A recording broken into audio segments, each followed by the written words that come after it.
जय जय शंकर हर हर शंकर जय जय शंकर हर हर शंकर जय जय शंकर हर हर शंकर जय जय शंकर. அத்வைத்தம் தெய்வத்தின் குரல் 4ஆம் பாகம். போர் தீர்ந்து அமைதி காண ஆரம்பத்திலிருந்தே அத்வைத்த நினைப்பு. முடிவான லட்சியத்திலிருந்து டிஸ்ட்ராக்ட் ஆகும் சித்தம் விலகும் கெடுதலுக்கு கஷ்டத்துக்கு ஆளாகாமல் எப்படி தப்புவது என்று கேட்டால், இதற்காகத்தான் ஆரம்பத்திலிருந்து கொஞ்சம் கொஞ்சம் நாழியாவது தினமும் அத்வைத்தத்தை பற்றி நினைப்பை உண்டாக்கி கொள்ள வேண்டும் என்பது. அந்த கொஞ்ச நாழி 10 நிமிஷமோ 5 நிமிஷமோ அனுபவபூர்வமாக வராவிட்டாலும் கூட வலுக்கட்டாயமாக இப்படி நினைக்கணும். எத்தனை நல்ல காரியமானாலும் உத்தமமான சமூக சேவையானாலும் பகவானே பிரத்யக்ஷமாகி கருணையை கொட்டுகிறான் என்றாலும் கூட இதெல்லாமும் ஆத்மா இல்லை, ஆத்மானுபவம் இல்லை, சாஸ்வதமான சத்தியம் இல்லை, நிரந்தரமான சௌக்கியம் இல்லை. இதெல்லாமும் மாயைதான். இவற்றில் எதிலே நாம் ஊறி போய்விட்டாலும் சத்தியத்தை சாஸ்வதமாக அனுபவித்துக் கொண்டு ஆனந்தமாய் இருப்பதென்பதில்லை. இது எதுவுமே தொடாத அகண்ட சாந்தமாக ஆகாசம் மாதிரி உள்ள ஆத்மாதான் நாம் என்று நினைக்க வேண்டும். 5 நிமிஷமோ 10 நிமிஷமோ அவ்வளவு முடியாவிட்டாலும் கூட 1 நிமிஷம் அரை நிமிஷமாவது நாம் எதுவும் எண்ணவும் பண்ணாத வஸ்து நம்மை எதுவும் எண்ணவும் பண்ண முடியாது என்று ராஜாவாக உட்கார்ந்திருக்க வேண்டும். நாம் எதுவும் பண்ணாத வஸ்து என்று நினைக்கிற போதே மனசிலே ஒரு மூளை எதையாவது நினைக்க பண்ணி கொண்டுதான் இருக்கும். நம்மை எதுவும் எண்ணவும் பண்ண முடியாது என்கிற போதே ஒரு கொசு கடித்தால் கூட அதை தாங்கிக் கொள்ள முடியாமல் தான் இருக்கும். ஆனால் இப்படி நாம் எதையாவது பண்ணிக்கொண்டு நம்மை வெளி வஸ்துக்களும் ஏதாவது பண்ணி பாதித்து கொண்டும் இருந்தாலும் கூட பண்ணுகிற, அதாவது பாதிப்பு பண்ணப்படுகிற நாம் என்பது நிஜ நாம் இல்லவே இல்லை. இது மாயைதான் என்று திரும்ப திரும்ப சில நிமிஷங்கள் மனசிலேயே நன்றாக ஏற்றிக்கொள்ள வேண்டும். மனசினாலே ஆத்மாவை பற்றி நினைப்பது என்கிற இந்த நிலையிலே மனஸ் இருக்கத்தான் செய்கிறது, நினைக்கத்தான் செய்கிறது. ஆத்மாவாக இல்லாமல் ஆத்மாவை பற்றி என்பதாக துவைத்தமாகத்தான் வேலை செய்கிறது. ஆனால் கூட இப்படி ஒரு ஆரம்பம் பண்ணினால்தான் இன்ச்சாகவாவது அத்வைத்தத்துக்கு போக முடியும். ரொம்பவும் துவைத்தத்தில் ஆழ்த்துகிறவை அத்வைத்தத்துக்கு அழைத்து கொண்டு போகிறவை என்று துவைத்தத்திலேயே 2 வகையானவை இருப்பதில் ஆத்ம சிந்தனை என்பது 2வது வகையாகும். சிந்தனை இல்லாமல் போனால்தான் ஆத்மா. ஆகையால் ஆத்ம சிந்தனை என்பதும் துவைத்தம்தான், மனசினாலே கட்டினதுதான் என்பதிலே சந்தேகமில்லை. ஆனாலும் இது ஆத்மாவுக்கு கொண்டு போய் சேர்க்க உதவும் என்பதை பற்றி கொஞ்சமும் சந்தேகமில்லை. கட்டவிழ்க்கும் கஷ்டங்கள். இப்படி 5-10 நிமிஷம் இருந்துவிட்டு அப்புறம் ஒவ்வொரு பிடுங்கலாக நாம் மாட்டிக்கொள்கிற போது அதற்காக வருத்தப்பட வேண்டாம். மாயையினால் எக்கச்சக்கமாக ஏற்கனவே போட்டுக்கொண்ட முடிச்செல்லாம் அவிழ்க்கப்படும் வரையில் பிடுங்கல் இருக்கத்தான் செய்யும் என்று சமாதானம் பண்ணிக்கொண்டு அத்தனை முடிச்சையும் ஒவ்வொன்றாக அவிழ்ப்பதற்காக எத்தனை தார்மீகமான கர்மா செய்யணுமோ, எவ்வளவு பூஜை புனஸ்காரம் ஜபம் க்ஷேத்ராடனம் செய்யணுமோ அவ்வளவும் செய்து கொண்டே போவோம். இதிலேயே எத்தனையோ இடைஞ்சல் கஷ்டம் வரத்தான் வரும். சொன்னேனே, வைகுண்ட ஏகாதசி ஆர்த்ரா தரிசனம் என்று ஸ்ரீரங்கம் சிதம்பரத்துக்கு போனால் கூட குளிரில் விரைத்து கூட்டத்தில் மொத்துப்பட்டு அவஸ்தைப்படத்தான் வேண்டியிருக்கிறது என்று மலை ஏறுவது, அங்க பிரதட்சணம், இப்படி எத்தனையோ சிரமம் இருக்கத்தான் இருக்கும். பொதுப்பணி என்றாலும் ஒரு வெள்ளக்காட்டிலே சேற்றிலே சதுப்பிலே போய் ஆகாரம் தண்ணி வேளைக்கு கிடைக்காமல் எத்தனையோ அவஸ்தைப்பட வேண்டித்தான் இருக்கும். ஆனால் இவற்றை பண்ணாமல் வெறுமே ஆத்மாவாய் உட்கார்ந்திருக்கிறேன் என்று 5-10 நிமிஷத்துக்கு மேல் ட்ரை பண்ணினால் ஒன்றும் முடியாமல் ஒரே கண்ணா பின்னாவில் மனஸ் பீத்து கொண்டு போகிறதே. சிரமப்படாமல் உடம்பை வைத்துக் கொள்கிறேன் என்று சும்மா இருக்க பார்த்தால் சும்மா எங்கே இருக்க முடிகிறது? சரீரம் கெட்ட கெட்ட அனுபவங்களை கேட்கிறது. ஆக கர்மா பக்தி பண்ணாவிட்டால் முடிச்சுக்கள் முன்னிலும் பலமாகிக் கொண்டே போகின்றன. அதனாலே கர்மாவிலும் பக்தியிலும் எத்தனை கஷ்டம் இடைஞ்சல்கள் இருந்தாலும் பட்டுத்தான் ஆக வேண்டும் என்று நினைத்து நிறைய கர்மானுஷ்டானம் செய்யவும் ஈஸ்வர பக்தி செய்யவும் தான் வேண்டும். இவற்றுக்காக கஷ்டப்பட்டாலும் இவை முடிவிலே கஷ்டத்தை தீர்க்கும் கஷ்டங்களாக இருக்கின்றன.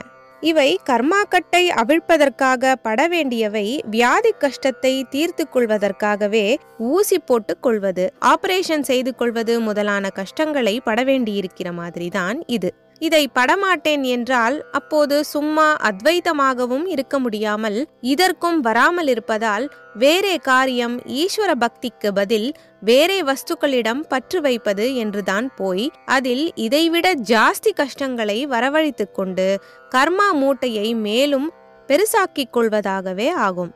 ஆகவே அத்வைத்தமாய் இருப்பதை தவிர நமக்கு வேறென்ன கடமை வச்சிருக்கு என்ற எண்ணத்தை அடியிலே ஒரே ஸ்வரமாக ஸ்ருதி சேர்த்து வைத்து கொண்டாலும் மேலே பல ஸ்வரங்களில் பாடுகிறார் போல அபஸ்வரம் தட்டாமல் கவனமாக பாடுகிறார் போல் பலவிதமான கடமைகளையும் கவனமாக சின்சியராக பர்ஃபெக்டாக பண்ணிக்கொண்டேதான் போக வேண்டும்.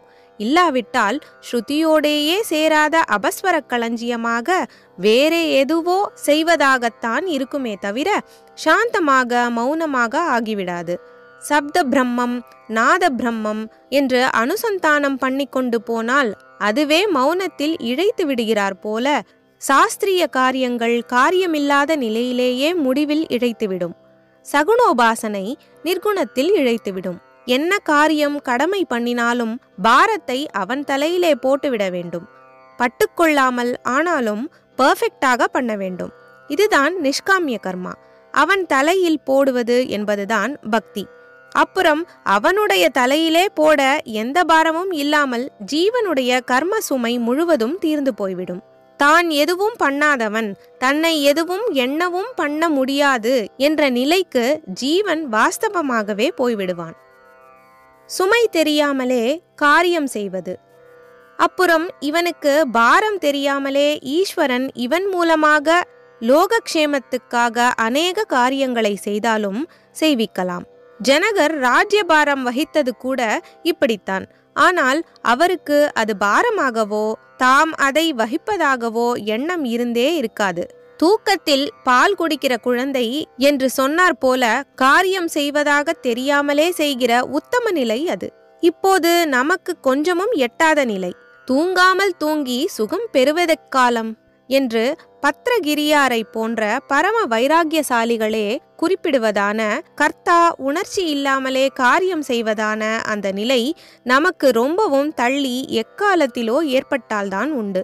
எல்லா ஞானிகளுமே இப்படி லோகக்ஷேம காரியம் பண்ணும்படி ஈஸ்வரன் வைத்திருக்கிறான் என்று இல்லை.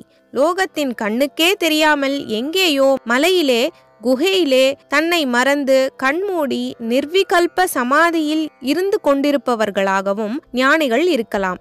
இன்னும் சில ஞானிகள் லோகத்துக்கு ஞானோபதேசகர்களாக இருக்கும்படி இருக்கலாம். சில ஞானிகள் லோக ஜனங்களைப் போல தர்மாசரணைகள் பண்ணிக்கொண்டு உத்தமமான குணங்களை காட்டுபவர்களாக நடைமுறை உலக ஜனங்களுக்கும் கூட ஐடியலாக காரியம் பண்ணலாம். அது காரியம்தான், நடைமுறை உலகத்தை சேர்ந்ததுதான் என்றாலும் இந்த காரியத்திலிருந்தும் உலகத்திலிருந்தும் விடுவித்து நிஷ்கர்மத்தில் நிஷ்பிரபஞ்சத்தில் சேர்க்க உதவுவதாகும் என்பதால்தான் இந்த ஞானிகளுக்கு ஈஸ்வரன் இப்படி வேஷம் தருவது. அவர்களை பார்த்து அப்படியே கர்மா பக்திகளை ஆரம்பிப்பதுதான் நமக்கு வழி. நாம் செய்ய வேண்டியதான இந்த கர்மானுஷ்டான உபாசனைகளிலேயே அதீத பிடிப்பு, அதாவது ஆசை பற்று ஏற்படுவதற்கு விடக்கூடாது. ஆசை வந்துவிட்டாலே அப்புறம் அனர்த்த பரம்பரைதான் என்பதால்தான் ஆரம்பத்திலிருந்தே இது அத்தனையும் கூட தவிர்க்க முடியாத மாயைதானே தவிர அசல் சத்தியம் இல்லை. இவையும் இல்லாத ஆத்மாவே நம் லட்சியம். அதை நேரே பிடிக்க முடியவில்லை என்பதால்தான் இவற்றை கொண்டு பிடிக்கிற இடத்துக்கு போக முயற்சி பண்ண வேண்டியதாய் இருக்கிறது என்ற அத்வைத்தமான ஸ்மரணையை துளியாவது வைத்து கொள்ள வேண்டும் என்பது. ஆத்ம தரிசனம் கிடைக்கணுமானால் அழுக்கடைந்ததும் ஆடிக்கொண்டே இருப்பதுமான நம்முடைய சித்தம் சுத்தமாகவும் நிலையாய் நிற்பதாகவும் ஆக வேண்டும். அழுக்கு ஜலத்திலே அலைகள் ஆடிக்கொண்டே இருந்தால் அடியிலே இருப்பது தெரியாதல்லவா? அப்படித்தான் இதுவும். சித்தம் அழுக்கு போக கர்மா, அதன் ஆட்டம் நிற்க பக்தி. கர்மாவில் நிறைய ஆரம்பிக்கும் போதே பக்தியையும் கூடவே விருத்தி பண்ணி கொண்டு போக வேண்டும். சகல கர்மத்துக்கும் பலதாத்தாவான ஈஸ்வரனை நினைத்து அவன் பாதத்திலே கர்ம பலனை அர்ப்பணிப்பதாயிருந்தால் ஒழிய நிஷ்காமியம் என்று செய்யும் கர்மா எல்லாம் வரட்டு வரட்டு என்றே இருக்கும். அதனால் கொஞ்ச காலத்தில் அலுத்துவிடும். அவனிடம் பக்தி பிரேமைகளை கலந்து கொண்டாலே வரட்டு மாவில் நெய்யை போட்டு பிசைந்தால் அதை நன்றாக நீட்டி நீட்டி இட்டுக்கொண்டே போகிறது போல கர்மாவை நன்றாக மணக்க மணக்க நைஸ் பண்ணி தொடர்ந்து செய்து கொண்டு போக முடியும். ஈஸ்வர பக்தியும் துவைத்தமாய் நின்றுவிட்டால் போதும் என்ற சாதனா அகங்காரம், சாதனா அபிமானம் ஏற்படாமல் பார்த்து கொள்ள வேண்டும். இதெல்லாவற்றுக்கும் சத்தியத்திலேயே லட்சியம் இருக்க வேண்டும். அதற்கு ஆத்ம சிந்தனை தொடக்க காலத்திலிருந்தே கொஞ்சம் இருந்தால்தான் முடியும். ஜெய ஜெய சங்கர, ஹர ஹர சங்கர, மகாபெரியவா சரணம். जय जय शंकर, हर हर शंकर, जय जय शंकर, हर हर शंकर, जय जय शंकर.